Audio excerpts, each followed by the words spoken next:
Hello. Okay, I just ran up the stairs, downstairs, so I'm out of breath. So my name's Elisabeth. Oh man, I'm really out of breath. There's a lot of stairs. Cardio. I am not a cardio person. You know that our DNA holds like whether you're supposed to be good at cardio or bad at cardio or good at heavy lifting or bad at heavy lifting. I am not the cardio person. Yeah, I noticed that when I took you jogging on these hills. And I turned around and you were like, just go. You were like, go. Pull off sprinting. I'm like, listen, I started strong, but after about 15 seconds, I was like, yeah, no, it's not for me. No, I can't do it. I'm not going to do it. No, I can lift some heavy weights.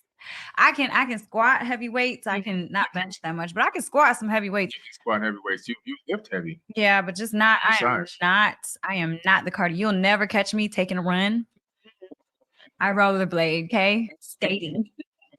Way better. Way better. Anywho, yes, welcome to another episode of Biohack Your Best Life. This one is going to be about addiction. So, that's a heavy topic. Yes. Heavy topic, and I'm glad you're going to do this topic, and I'm going to let you really, because you have the science on it, and you have some personal experiences that you want to talk about, and so I'm going to interject from time to time, but I really want you to dig into a lot of the science that I saw you researching and putting together for this podcast. Yes. So really, I mean, I wanted to talk about this just because of my own personal experience, and also because I think a lot of us struggle with addiction and don't even understand or realize that we are addicted to whatever thing that may be. Addiction does not just come with drugs and alcohol. That is a type of addiction that you can have. But you could be addicted to food. You could be addicted to shopping. You could be addicted to drama. You could be addicted to negative thoughts. You could be addicted to a person. This is deep. Like, we don't even think about this stuff. You could literally be addicted to a person, which happens in a lot of narcissistic relationships, narcissistic codependent relationships. This happens a lot. The codependent person becomes addicted to the narcissist to be just basically endure all of the abuse because they're literally neurochemically and physically addicted to the situation and that person. So, I mean, it's addiction is a span of a lot of different things. It is not just drugs and alcohol. And also, I feel like a lot of us get things twisted, right? Because we all have that party girl time or party guy time when we get out and go to clubs and have our crazy young years, right?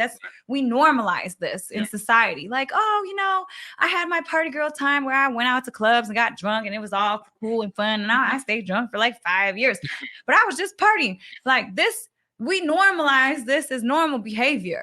That is not normal behavior, though. We have to start realizing, oh, I'm just going to go for a drink after work. And then that drink happens every single day. Yeah. And that drink turns, oh, I'm just going to have a beer when I get home. Oh, I'm just going to have another beer while I watch the show and it's all good.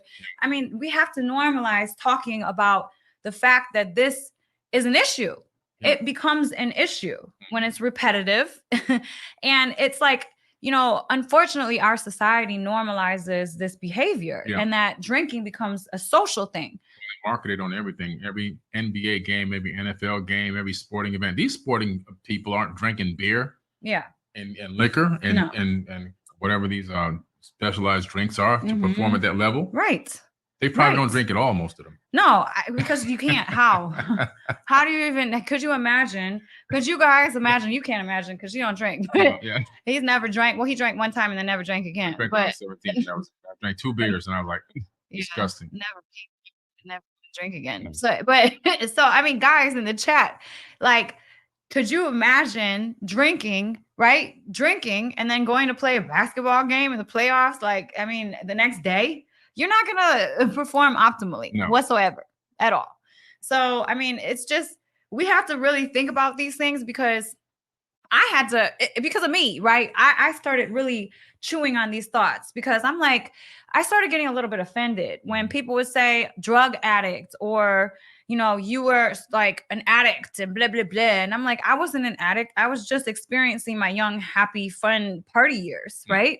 So I normalized the fact that I was drinking a lot and doing drugs and being experimental because I was in Hollywood and it was a normal thing to do. It was at every single party. Yeah. Every single red carpet had drugs and alcohol. I mean, even on TV sets of shows, they would have a room with drugs for the people that were acting. Literally big shows. I'm talking about like mainstream shows that if I named them, you guys would be like, oh my God, are you serious? So, I mean, this was a normal thing to do in Hollywood. So when people would be like, oh, addict, and I think you even said it because but I mean, that's what kind of made me open my eyes because it's like, you know, you had your addiction problems, the addicts, you know, you got over your drug and alcohol. And I'm like, no, I was just a party girl. Like, what are you talking about? No, I was never an addict. But that word, we stamp it to be so negative. And you know what? To be very and quite honest with myself to this day, I was a little bit of an addict and I can't even admit all the way. Like I was an addict. No, I was a little one. No, but we don't like think about this type of stuff when it is really an issue. It becomes an issue. I mean, when you start to crave, you start to have these habits that form, right? I was a 20-year cigarette smoker. And one of the hardest things, well, that was probably the hardest thing for me to quit. Man, it was so incredibly difficult. Do you know that the nicotine addiction gets out of your system within 3 days. So you are done physically addicted to that substance after 3 days. So after that, it becomes very mental, super mental. But see, what happens is when you tie that addiction to a process, right? Like for me, it was every time after I ate, I would have to have a cigarette. There's like people after they eat, they want a cigarette. Yeah. Every single time. Yes, because it just gives you that little whoof, you know, like, yeah, it really does. It kind of like seals your food in you. It really makes you, it's like, I don't know, the craving is so strong. But then once you attach it to that every single time and that becomes the habit, it's like, now what do you do after you eat? Because now your brain is neurologically tied to that action. So it's so much harder for you to quit it because it's all mental. It's really all mental. Searching for that hit after the meal. Digestion process is searching, okay, well, now I'm ready, but you're not, and you don't go get it. So now is there some type of a feeling in you that's saying, hey, I have to have this thing? Yeah. Wow. Yeah. It's like, I have to have it. It's like you get all anxious and feel all messed up. Wow. It's really serious. Even when I would take a drive, right? The minute I would be in my car, I would need a cigarette. Like it was just automatic. Like it's because all of my actions, certain specific actions, were tied to that habit. So that's what I found was the hardest thing for me when I quit smoking, because it was like all of these times that I would normally have my cigarette, I didn't have my cigarette anymore. So it was so difficult. Wow. But yeah, I mean, when I was young, like I started off drinking out of my parents. They had this little liquor cabinet thingy and I would fill it with water and drink it, right? But then fill it back up with water. So it'd be diluted, but at least it would look like it was full. So I started this very young, like, and now that I look back on it and realize Gabe is 10, that's really when I started to try to find like, ooh, what's this do? You know, like I tried to smoke weed when I was 11, but it was sage, right? It was actually like sage, but I thought it was weed. So I smoked it. I was like, ooh, I'm so high. Mess. Like, it's just, I was experimenting, but really when you think about that, why is this 10-year-old, this 11-year-old reaching for these substances to try to get high or drunk? That's a real issue, right? Now down the line, it's like that led to other things. You know, back in the day, these commercials, you remember them? The gateway drug, and weed is the gateway drug, and this is your brain on drugs. Yeah, and then they would smash eggs with pans, like Like, it was so crazy. Right. They had a hot pan and they crack an egg and Yeah. you see the egg sizzling in the pan. Yeah. This is your brain on On drugs. drugs, right. Yeah. I saw this funny when it was like this guy, it's not actually funny, but it was it's corny funny. But this guy was like smoking weed, right? And he took a puff and he was like, I'm so high, nothing can hurt me. And he grabbed a revolver and like shot himself. Oh my God. Oh, that's well over the top, I think. That's But pretty aggressive. it was. Mhm. But see, back in the day, I was so worried because I did get into all that stuff. So I started smoking real weed when I found it, which was at age probably 12. By then I was already drinking, partying, being just whatever, bad. Which actually led into later years into opiates and ecstasy, et cetera, et cetera. I mean, so it was actually a gateway drug. Yeah. And what worried me though was from all the commercials talking about ecstasy puts holes in your brain and that's how your brain's going to be for the rest of your life. You're done. It can never come back. Right. And I'm like, crap, my brain is fried. Like I have Swiss cheese brain and it's never coming back to normal. And I was so worried because I'm like, damn, I'm jacked up. Like, because your brain can't heal. But come to find out these days, which I know from experience, that your brain can come all the way back. Your body, your brain, your thought process, your mental health, you can go all the way back to healthy. All the way. That's right. You can heal from pretty much anything. Pretty much. Seriously. So, and I know that from experience because after I went on this heavy binge of alcohol and ecstasy, I literally could not speak. Like my brain, about that. It was so jacked. It was jacked up. You told me like you had like, you lost a loss of words, brain fog. You couldn't speak properly. It was obviously years before I met you, but yeah. Well, I was 19. This is like, guys, I'm talking about me like over 15 years ago. Okay. But I mean, I remember those days like it was yesterday because I was terrified. I was so scared because I was like, wow, I can't even speak correctly. I can't even put thoughts together. And that was terrifying because I was always smart. So I was like, I fried my brain. I screwed myself up. But to be very honest, that's what literally brought me to biohacking. Because when I first did neurofeedback, I was like, wow, because it brought me all the way back. It's like it cleared my brain of all the fog and I was able to speak again. I was able to think clearly again. I was like, wow, what is this? You know, it was amazing. Yeah. Not that it really helped right away because it's all about your environment, right? You have to make sure that if you want to change, you have to change your environment. And we have a little PowerPoint that I'm going to show you guys later. And I talk about ways that you can really like the baseline ways to get out of these habits, right? So, I mean, I used biohacking as a crutch to be able to party, but then feel normal. So it was bad. It was really bad because I was literally abusing biohacking. I was abusing the technology that was helping me bring me back from brain fog and confusion to being able to just party again the next day because I was returning back to my old environment. So, I mean, I lived in LA for like 3 years and I was in the center of Hollywood. That's what I was popping modeling. So I was like hosting parties in Hollywood, red carpets, blah, blah, blah. I mean, I was kind of like feeling myself like big time. So being in that space and around all those people, I mean, people would snort a line of Coke and go run the hills. Yeah. It was so normal. Crazy. I mean, parties, like if you didn't have a little jar around your neck with some Coke, you were weirdo. Like it was so normal back then. So this is what I want to talk about and just to kind of like really, really push into your guys' brain that these habits that, oh, you know, let's go to happy hour and get a drink. Let's go do this and you know, or let's meet up and go smoke together. All these things, really watch yourself in those moments. Are you really doing these things because you want to do them just for fun? Or are you doing these things because you're leaning into something because you want to get out of a feeling? So, or are you doing something because you're craving because it's habitual at this point? It's like, can you cut this off tomorrow and be perfectly okay? You really have to figure out exactly what you're doing in each of these moments. So yes, that's what I wanted to start with today. That's a hell of a start. Little spiel, guys. Had to get you a little. When I first met you, you were telling me your stories from your past. And I was like, I couldn't even conceive it because of the person that you are now. I was like, huh? but I had to get confirmation from like your mother and like hear some of your friends talk about, back in the day. And I was like, wow, she really was like this.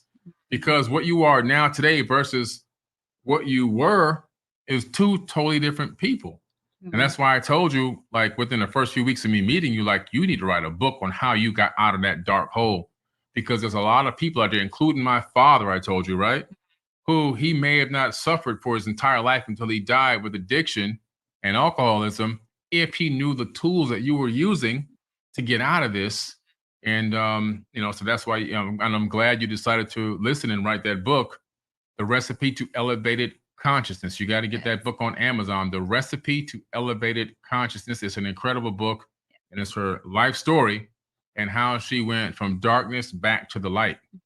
Yeah, I mean, to be honest, I didn't even realize I had an issue because I thought that I was just the party girl. I thought that I was just having my young teen fun, and this was normal because all of my friends were partying with me. Everyone I was around was partying with me, so I felt like this was the normal thing to do. But when I started realizing I had an issue was later in life when I started covering up the fact that I was popping pills because I was so miserable. I couldn't be around this people. Like my boyfriend at the time, to be honest, I was in a horrible codependent narcissistic relationship, and I could not be around this mofo unless I was high. So I was literally popping pills and drinking wine a lot. And I figured like, oh, I don't do this every day. I'm not addicted. But when I realized I was hiding it from people. I mean, that's when you know you have an issue. Like really look at yourself. I'm like, oh, I don't want to tell my friends that I'm popping. I don't want them to know because then, I had all these thoughts, and I'm like, okay, I need to fix this because this is becoming like shameful. I started feeling shameful for what I was doing. Right. And that's when I knew, which kind of woke me up to, oh yeah, you got an issue. So that's when I really was like, okay, I'm done. I'm done. And I kind of just made the decision. So I want to go over a couple things. Sorry, I can't see. Yeah. I want to show you guys a little PowerPoint because I want you guys to know that this is neurochemically, all of this stuff happens for a reason. Addiction happens for a reason. This is not just something that like your cravings are real. Anyone in here that has any type of addiction, your cravings are real. Okay. It's not just mentally, you have to beat this. No, physically, you have to be able to overcome these things because literally your brain and your body will react to whatever substance you're taking.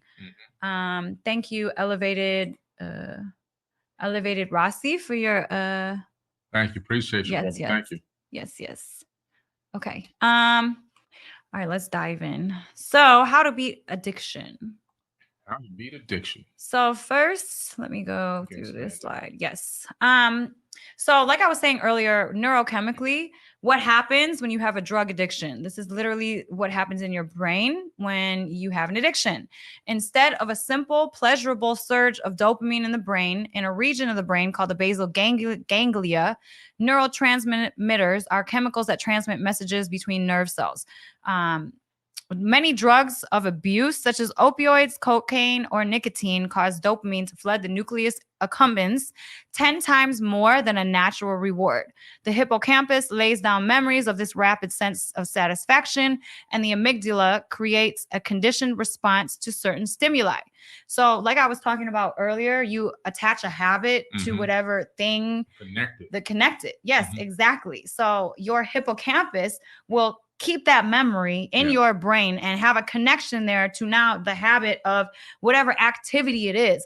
So for me, like after I ate, my brain would be like, okay, now you need a cigarette, because my hippocampus would remember the flood of dopamine that I got the last time that I smoked the cigarette after I had a meal. So now those things are tied.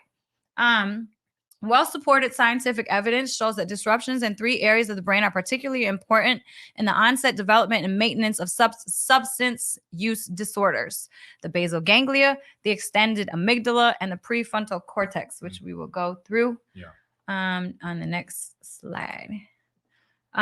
So we're going to go into why these things are, or what parts of the brain get affected and why.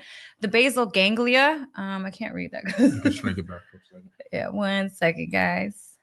Um, is it? I'll just put this one on here for now. Oops. Oh, that's interesting. Like our backgrounds, I just added this this pink background. Sorry guys, it's a little feminine, but I love pink. So anyways, okay, the basal ganglia, which play an important role in positive forms of motivation, including the pleasurable effects of healthy activities like eating, socializing, and sex, and are also involved with formation of habits and routines. These areas form a key node of what is sometimes called the brain's reward circuit.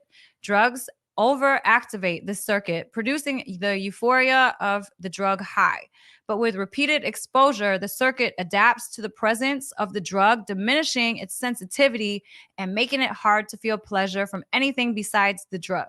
That's the basal ganglia. Yeah. You want to read that next So everything else becomes desensitized. It only wants to focus on that. Yes. The extended amygdala plays a role in stressful feelings like anxiety, irritability, and unease, which characterize withdrawal after the drug high fades and thus motivates the person to seek the drug again. This circuit becomes increasingly sensitive with increased drug use. Over time, a person with substance use disorder uses drugs to get temporary relief from its discomfort rather than to get high. So that initial high is long gone. You're never going to get that first high again. Now you're just chasing it. Yeah, and that's one of the biggest things, I guess, with, I've never done it, but heroin and crack, like they're always chasing that first feeling. That first feeling. It's an always like to try to get there again, but they never do. Nope. All right. The prefrontal cortex powers the ability to think, plan, solve problems, make decisions, and exert self-control over impulses. This is also the last part of the brain to mature, making teens most vulnerable. Shifting balance between this circuit and the circuits of the basal ganglia and extended amygdala make a person with substance use disorder seek the drug compulsively with reduced impulse control. Now, think about that. So I was a teenager when I started doing all this stuff. Yeah. I had no logic, really. I mean, I wasn't thinking logically about anything.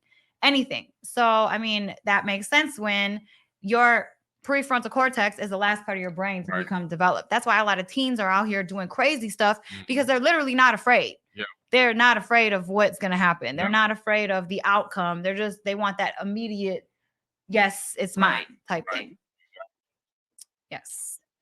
All right, this is a picture of a brain, so you guys can see where these areas are at. The cerebral cortex in the forebrain, that's where your prefrontal lobe is. So right there on his forehead, you can see the prefrontal cortex. Right here in the middle, this little green thing is the amygdala.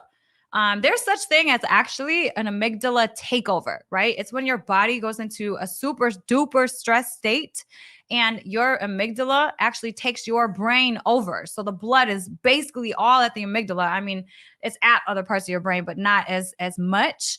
And it takes over your brain and you literally cannot think logically, cannot react logically. You're just overly in fight or flight, scared, fearful, angry. You know, it's called the amygdala takeover. Pretty interesting. You guys can look that up if you ever want to do research like my nerd self, because it's interesting for me. And then you have the hippocampus, which controls memory, and it's right there sitting right next to your amygdala. So just interesting. The brain fascinates me. Okay, so this is a image of your dopamine reward pathways. On the right-hand side, this image is an image of a brain while using cocaine. Okay, and then on the left-hand side, a brain while eating food. Now, when you eat food, dopamine does get released and it feels good. Like that's why certain meals, like I love to share food with you. Like, and I feel like when we sit down for dinner, we really don't have our phones and we're really just connected at that point because it's like a good feeling, like a very solid, just happy feeling because our dopamine is getting released and it's being received in the correct amount, right? This is normal happiness, normal things that give you pleasure, right? And reward. But when cocaine, you can see on the right-hand side, look at all the dopamine. And now the transporter is blocked. So now you're just your pathways are flooded. They're flooded with dopamine. These brain circuits are important for natural rewards such as food, music, and sex. Typically, dopamine increases in the response to natural rewards such as food. When cocaine is taken, dopamine increases increases are exaggerated and communication is denied.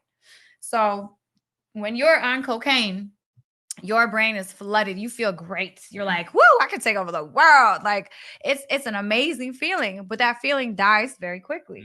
And then you're always trying to reach that high again, reach that high again. Right. I mean, it's just it's a really, really bad loop that people get into. A little bit more about dopamine before we move to this image. I love this image. I've shown this image on the show before and on Numb because I find it very, very interesting. And I'll let Billy tell his story about when we were in the lobby. And I was all nervous to get my brain scanned. It's really interesting. Okay, I want to talk a little bit about how dopamine reinforces drug use. The feeling of pleasure is how a healthy brain identifies and reinforces beneficial behaviors such as eating, socializing, and sex. Our brains are wired to increase the odds that we will repeat pleasurable activities. The neurotransmitter dopamine is central to this. Whenever the reward circuit is activated by a healthy, pleasurable experience, a burst of dopamine signals that something important is happening that needs to be remembered. This dopamine signal causes changes in neural connectivity that make it easier to repeat the activity again and again without thinking about it, leading to the formation of habits. Just as drugs produce intense euphoria, they also produce much larger surges of dopamine, powerfully reinforcing the connection between consumption of the drug and resulting pleasure and all the external cues linked to the experience. Large surges of dopamine teach the brain to seek drugs at the expense of other healthier goals and activities. Cues in a person's daily routine or environment that have become linked, I just talked about this with the drug use because of changes to the reward circuit can trigger uncontrollable cravings, whether the person is exposed to these cues, even if the drug itself is not available. This learned reflex can last a long time, even in people who haven't used drugs in many years. For example, people who have been drug-free for a decade can experience cravings when returning to an old neighborhood or house where they used the drugs. Like riding a bike, the brain remembers. So the brain always remembers. Always remembers. This is a technique that you use to train your dog. Yeah. You take the dog out for a walk. Yes. The dog pees outside. The dog gets a little bite, right? A little treat. You call it a treat? Yeah, a treat. Right? But if the dog, does it in the house, you put them right on top of it and say, hey, no, nothing like this is wrong. And so what you're reinforcing is the positive. So when they go outside and they pee outside or poop outside, they get their treat. That releases dopamine, which then connects them to that habit. Yes. So it's a habit forming behavior. And dopamine is involved in that process. Exactly. So reward and then punishment, right? Yeah. That's how our brain works. That's how the dog's brain works. It's just how it goes.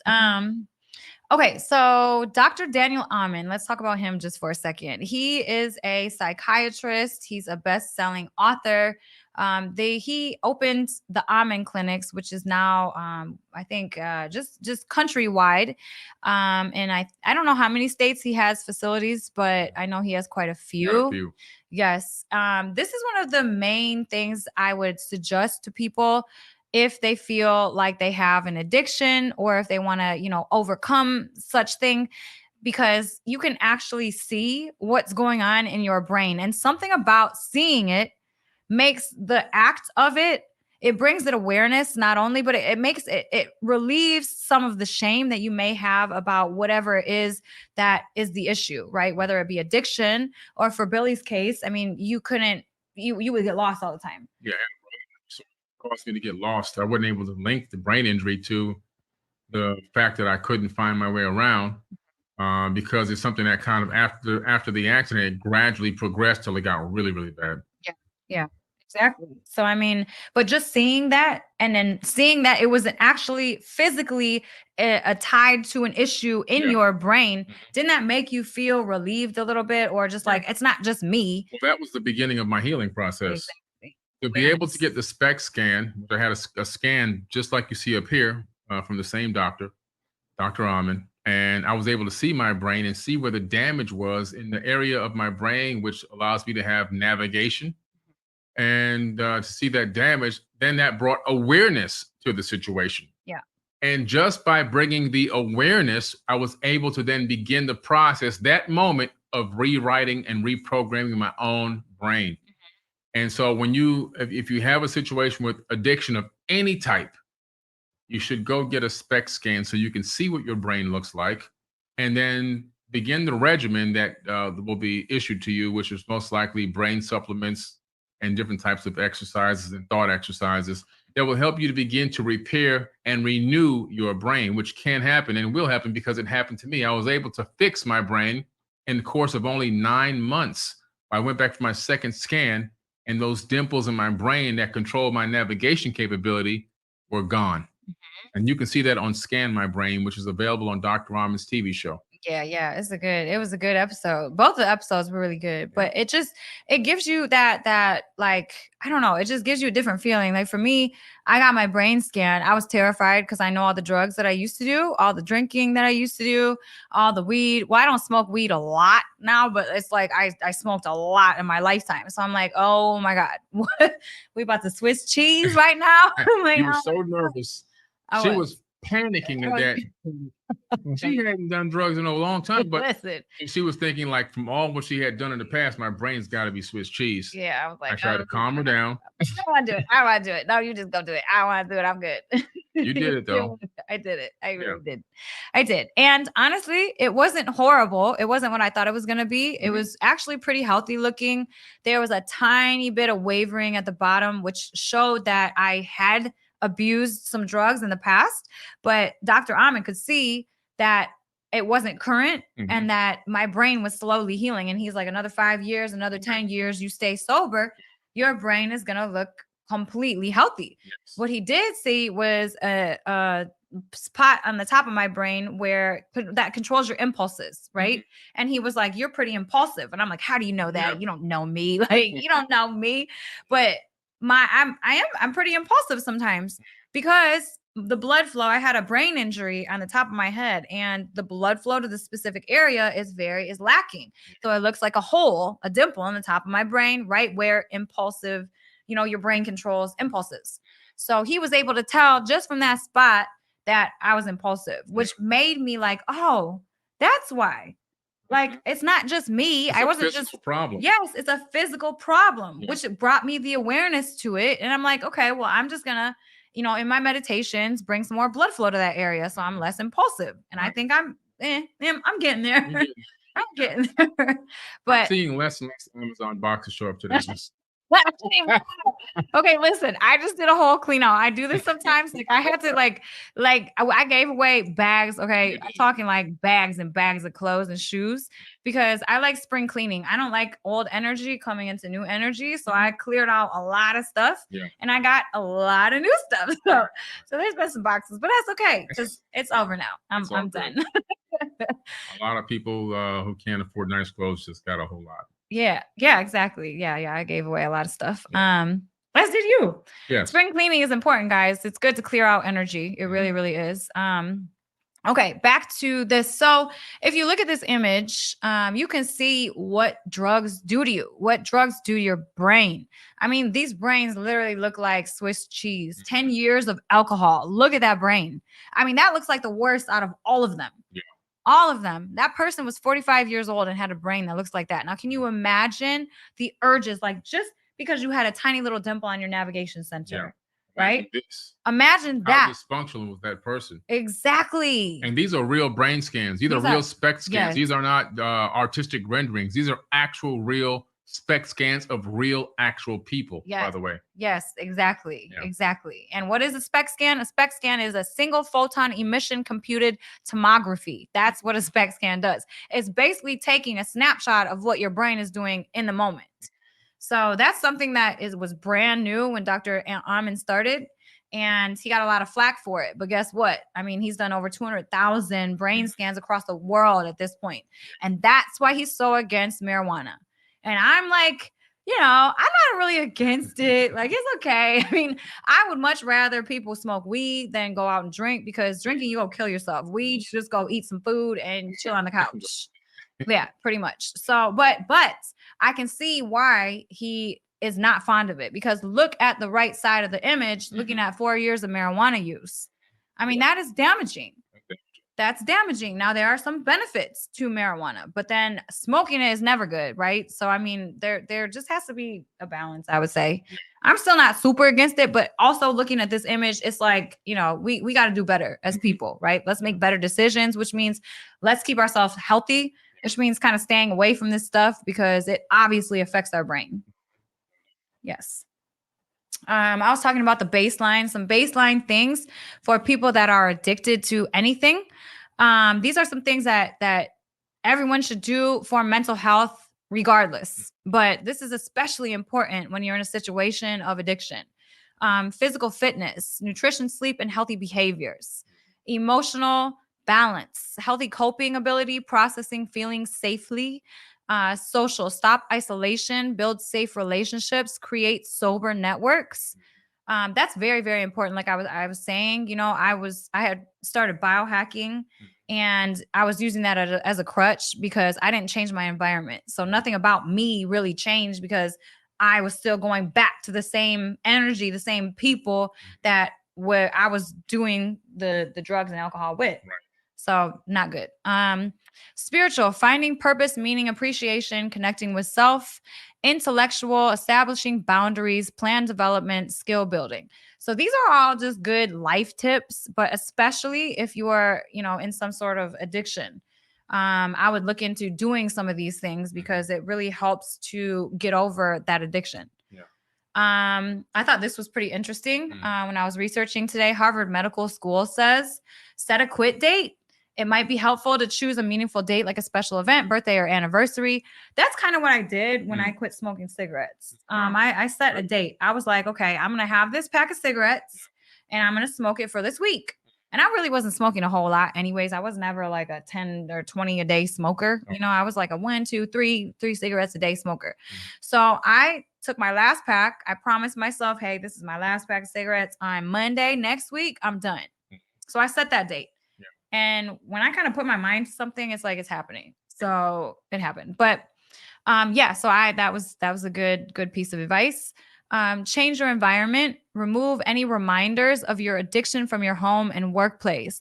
For example, separate from those who would encourage you to be involved with the object of your addiction. If you are trying to quit drinking, get rid of any alcohol, bottle openers, wine glasses, and corkscrews.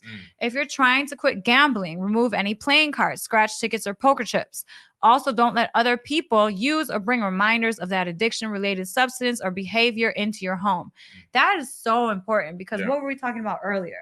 The tie to habits. Yeah. Right. It's not only about the memory of how good you felt when you were on that specific substance. It's about the tie to the habit of it. So now if you see a bottle opener, you're like, ooh, all these memories come flooding back. Yeah. Oh, I remember that time I cracked that bottle and it was so good. And we had, it ties it to it. So getting rid of it will get it out of your consciousness. Exactly. That's important. Distract yourself. Instead of giving into an urge to use, come up with alternative activities such as going for a walk or calling a friend or family member to talk so that you keep busy until the urge passes. Be prepared to deal with things that trigger your cravings, such as being in an environment where others are using. This was super important for me when I was quitting smoking cigarettes.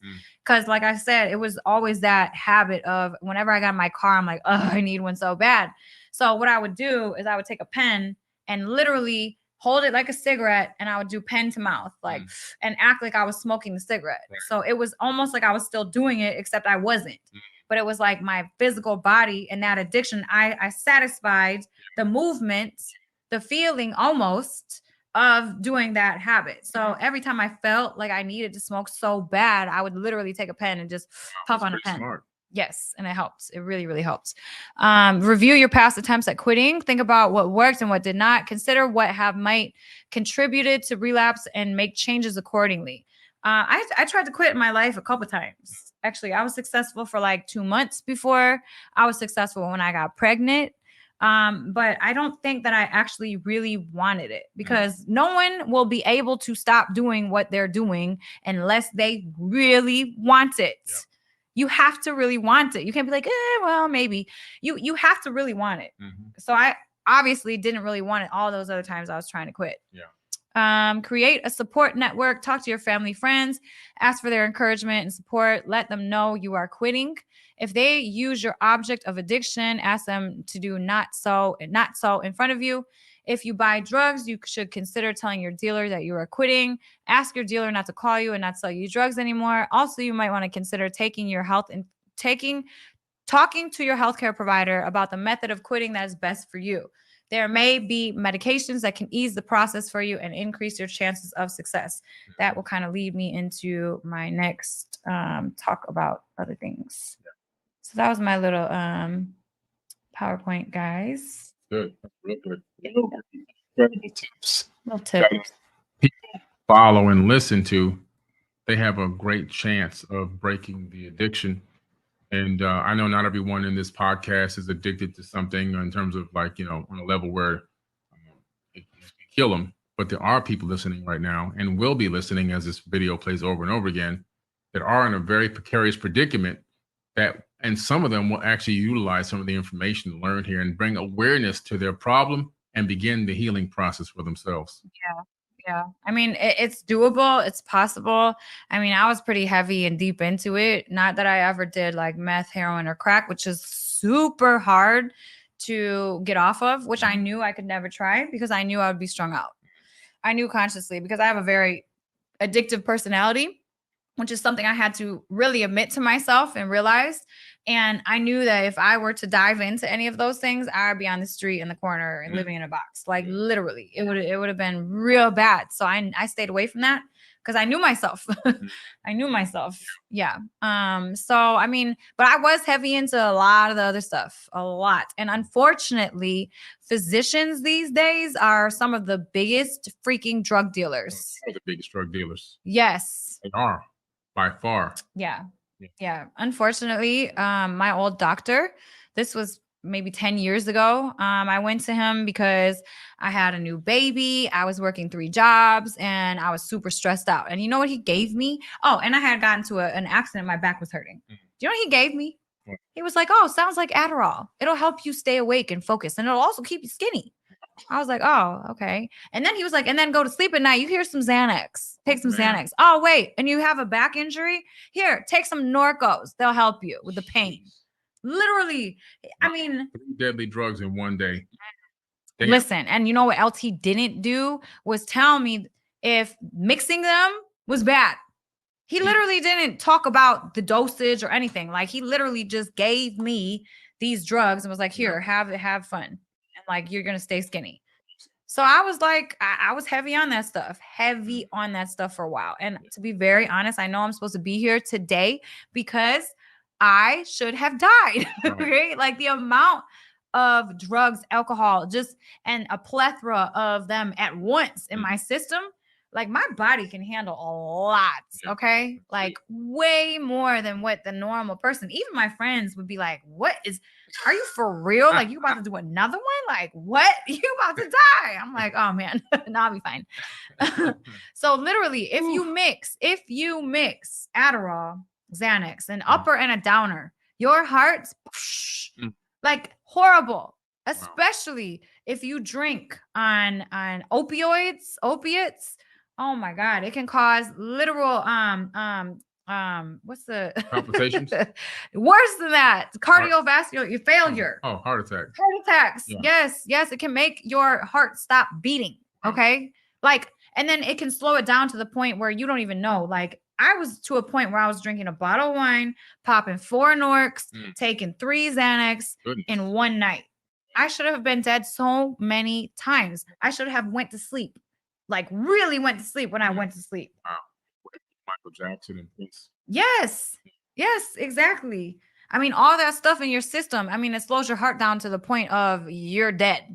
You're literally dead. Cardiac arrest. That's what thank you, big boy. Yeah. Jeez, like slipped mine. But yeah, so I mean, it's just if you guys have to take these drugs or you're prescribed some of these drugs, just really, really analyze your life and do you need them? Because a lot of us don't need them.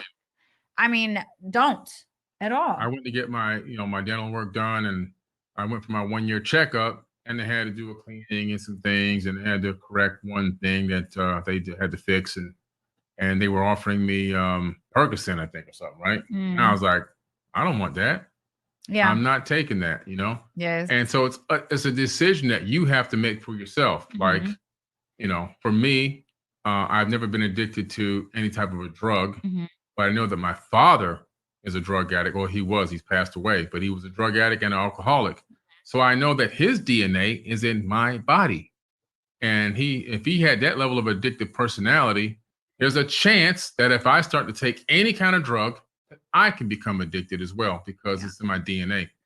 And so I chose for the majority of my life to always say no to medicines. And you're my witness. I rarely take any kind of medicine. I try the best, any kind of painkillers. I try to the best of my ability. Painkillers, he means like Advil and Tylenol, not like Norx or Vicodin or anything. Yeah, I don't even want to take Advil. I know. You know? Yeah. I try.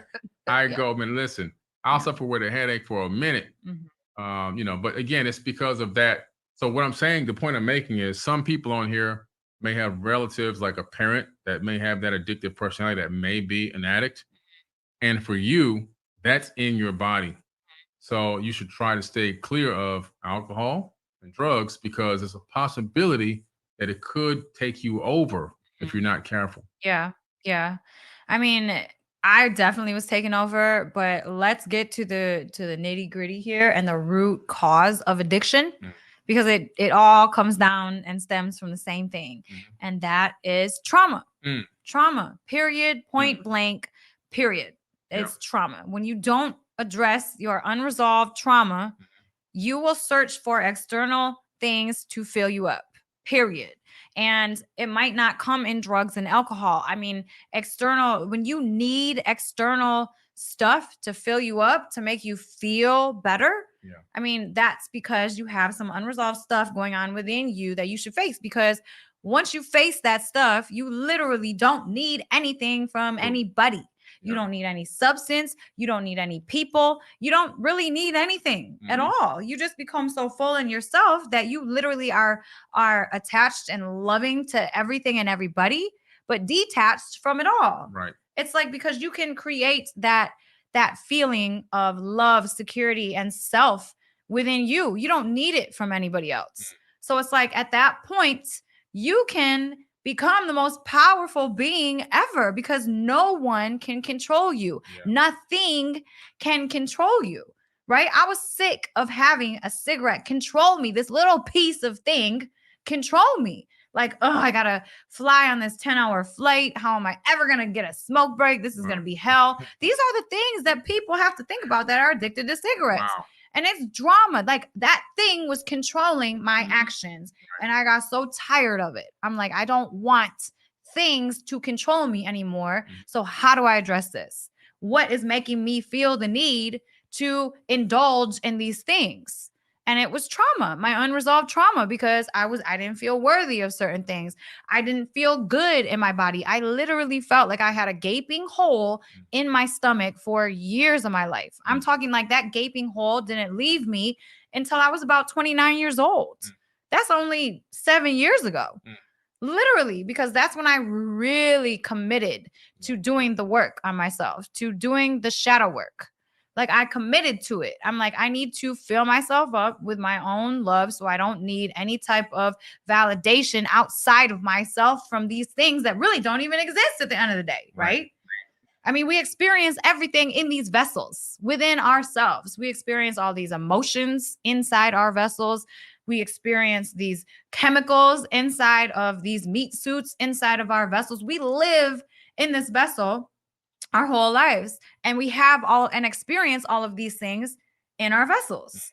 So what I realized is that all of these feelings that I'm getting from these drugs, this alcohol, or this relationship, this person, I can create it within myself. You have the power to create whatever you want to in yourself, because you've already done it. You've already done it. It's just, it took that something external to do it for you. But once you can learn to override that and do it for yourself, and you don't need that external thing, it's like you become the most powerful person ever. So deal with your unresolved trauma, because that is going to help you realize you might have some sort of addiction. I mean, even the people that are like, oh, after work, I'm going to go have a glass of wine, have maybe 3 glasses of wine a day.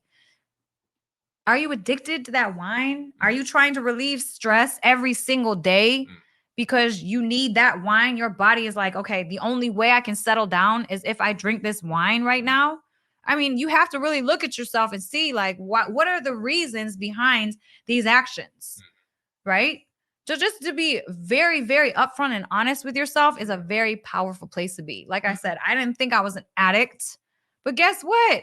If I'm taking Norks, freaking Xanax, and a bottle of wine 4 or 5 nights a week, that's a little bit of addict behavior, just a little, just a tad, not fully there, but just Well, a you can little. rephrase what you said because when you were, Yes. if you am, but if you were, because you haven't. Yes. Since I've known you, you haven't. Oh, I don't. No, you no, don't drink, absolutely you don't not. smoke. No, You can't stand the smell of smoke. No. I quit cigarettes years ago. Thank God. I cannot stand smoke. It literally makes me want to vomit now, which is weird because I used to really actually kind of like enjoy the smell of cigarettes. Which is weird. But no, I don't smoke anymore. I might have a drink 4 times a year, literally. And that's wine because I love the taste. And as far as marijuana, I'll dabble here and there, but it's like that stuff does not control me. And I will never, not ever take another pill in my life. Like prescription drug, absolutely not. Because I know what those things do to your body. And I know that I have my addictive personality. So if I want to dive into something like that, it's not good. I'm not in a good place in life, and I need to address some trauma that's going on with me because no, I know where that leads me. And what's interesting is even 10 years later after being clean, right? You still have these urges sometimes. And I still have urges. I'll be honest with people. I still have urges, but I don't succumb to these urges. I don't let these urges control me. It might be like, oh, I really feel like I want to do that right now. I might be in a really emotional state and be like, that's where my brain goes. That's where my thoughts go because those things are tied. They're neural linked in my brain. So obviously, boom, my mind will go there. But immediately I override that. Like, absolutely not. You have the power. Yes, because I have the power. Like you always say, because you're not your thoughts, you're the observer of your thoughts. Yes, exactly. You are not your thoughts. Sometimes you have thoughts come in your head that aren't even of yours, right? They're just literally ether programs floating above you at the time, and then your brain grabs onto them. Like literally, these thoughts are not you. You are the person that's observing whatever thoughts you're having. Like learn to disconnect from those parts of your brain, the thoughts. And that's another way you can become a powerful mofo. When I figured out I wasn't my thoughts, that was the beginning of my enlightenment, right? It was like, oh my God. I remember I was sitting in my kitchen, my old house with my girl, and I'm like, I can control my thoughts. I was like, this is crazy. I don't ever have to be upset anymore. After like when you become enlightened, it's like boom, and then everything's all great and ecstasy, and like you're just living in like this happy world for a little while. The balance goes whoop, whoop. But I was super excited. I'm like, wow, I don't have to feel like this because I can control what I'm thinking. I don't have to feel upset about anything because I can just see the thought. Yes. And you don't have to use the action behind the thought. Exactly. So because the thought comes first and then people act on the thought because they believe that's their thought and that they are part of the thought, when actually you can disconnect from the thought and don't have to enact the action. You can stand back and reprogram the thought and change your mind and then act on the changed version of the thought. Exactly. I mean, this is powerful stuff, guys. I do want to touch on this just for a tad because I think it is important. Psychedelics. Okay. I've done a ton of research in psychedelics. I've actually tried psychedelics before. I have not. Now, okay, there's a difference between using psychedelics as a healing modality and abusing psychedelics because a lot of people are really falling out of balance, and I'm seeing it all over the place. That people are falling out of balance with these psychedelics and they're chasing their next journey, right? It's like they don't even give themselves space and time to process these things. They literally will take a journey every single weekend. That is not integration. You're not taking your experience and integrating it into your life. You're just trying to get high, period, which is unfortunate because psychedelics are amazing for addiction. Amazing.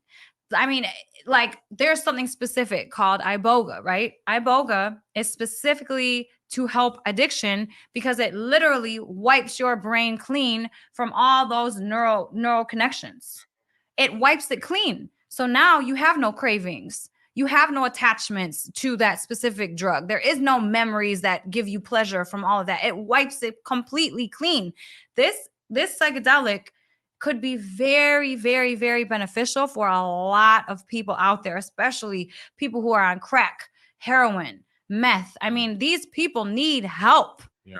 They need help. And if you put all those people that are addicted to those things in a little camp with doing an iboga session, they'll come out of it a different person. But unfortunately, a lot of people just abuse these drugs, these beautiful medicines that were given to us on this planet, and they put a bad spin on it.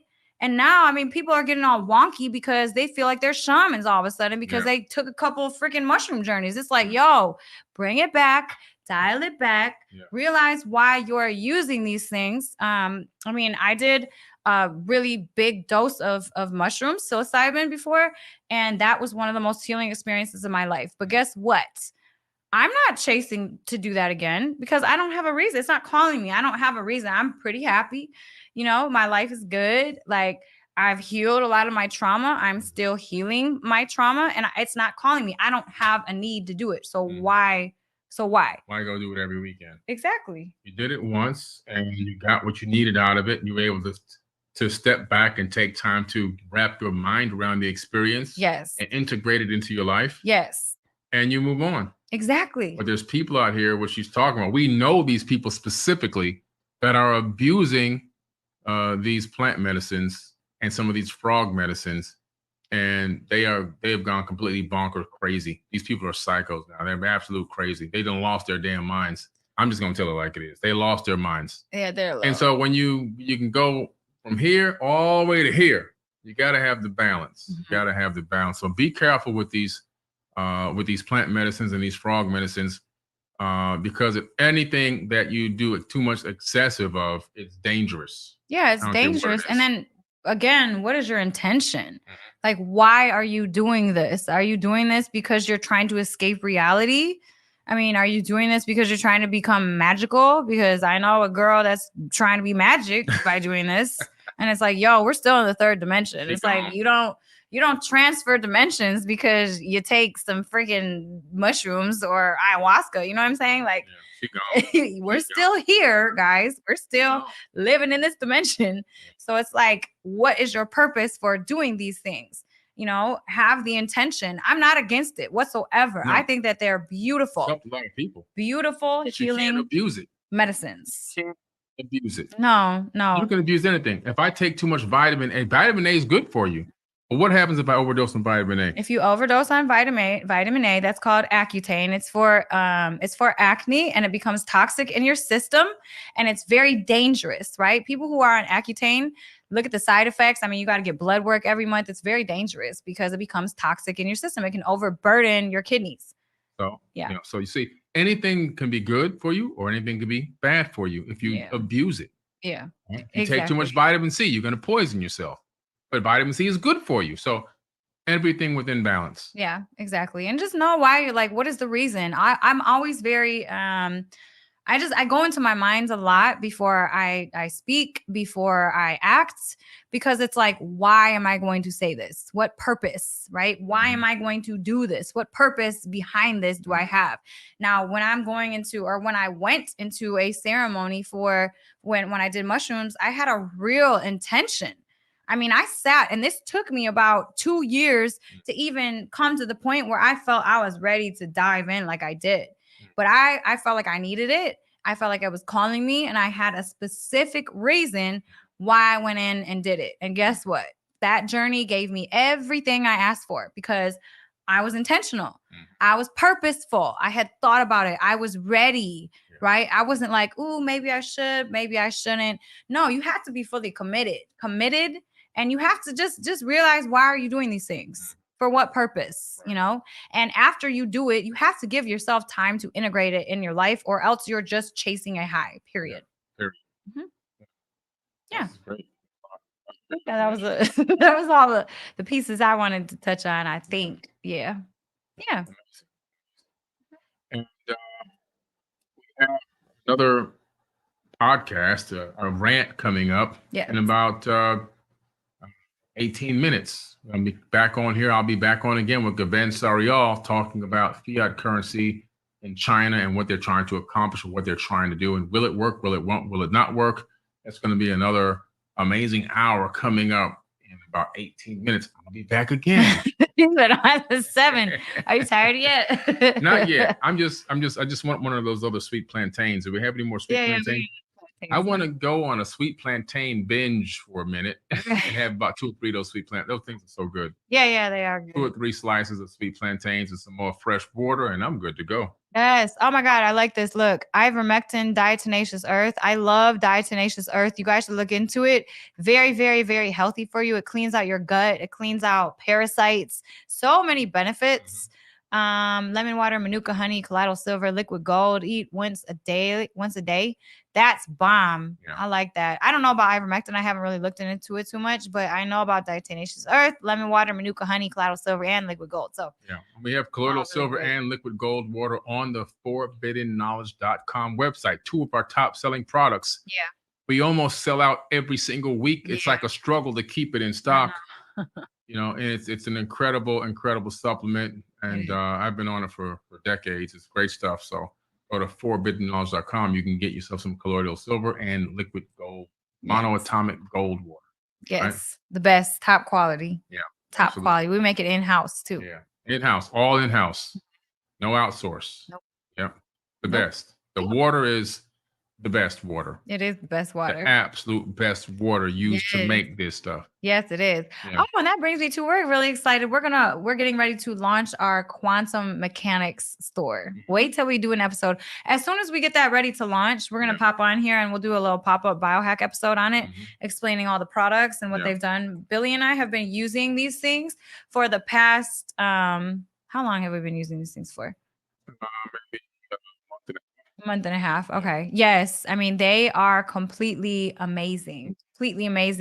And we never put anything up that we haven't tried for ourselves.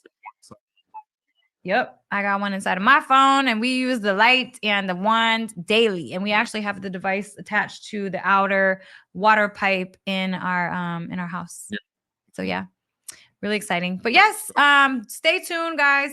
Billy will be back at 9:30. And yeah, we froze. I thought we did freeze. Episode of, oh yeah. Don't forget the Conscious Awards. Why did our Wi-Fi go out? Look, Wi-Fi signal. Yeah.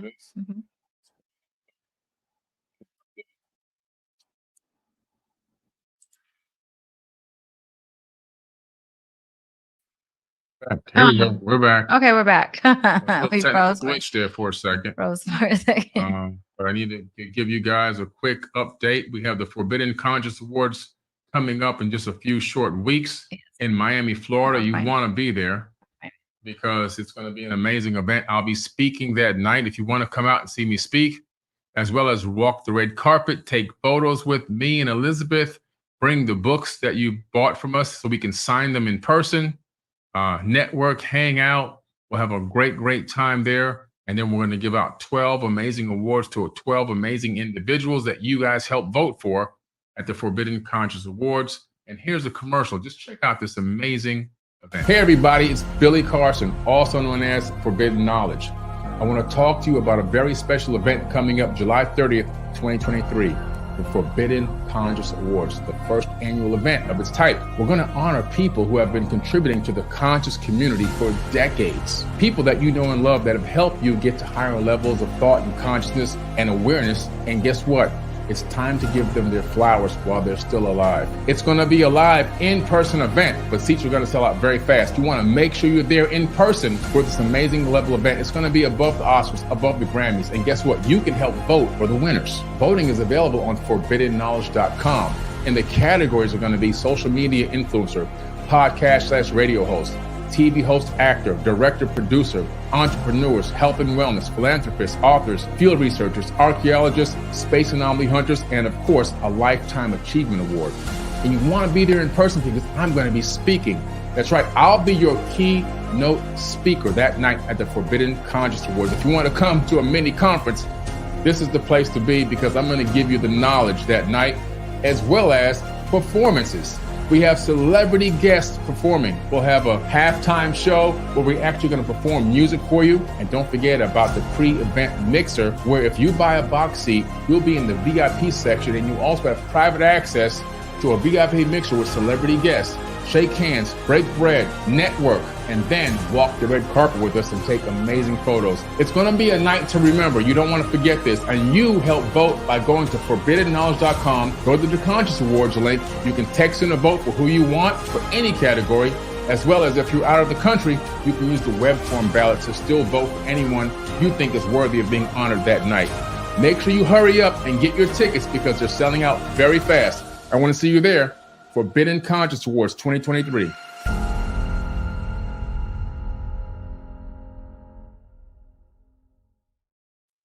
All right, I want to see everybody there at the Forbidden Conscious Awards this year. We have to support ourselves. We have to support each other in this community. This is a very, very important event that you need to support, and you need to be there if you can make it. Absolutely. Absolutely. We're going to be there dressed to impress. That's right. It's the biggest event of the year, guys. I want to see everybody there. And we're giving away an Audi A4 for Forbidden Knowledge, an Audi A4 live at the event. Somebody sitting in the audience that night is going to win an Audi A4, in which I was doing what today? I was shopping for today. Yeah, you a couple listings, and it's a beautiful car in general. But I think the one that you're about to get is top notch. Like, I was like, really? Yeah. Really? So spending some money. Yeah. The Audi A4 will be sitting up at the venue with a red bow on top. You'll be able to see it as you enter the venue. Yes. Yes. Somebody's going to take that car that night. We're going to sign over the title to them right there at the Forbidden Conscious Awards that night. July 30th this year. Don't miss the event. All right. All right, guys, we got to run. I got to get ready for my next podcast. I'll be right back on in about 15 minutes with Gaben Sarial.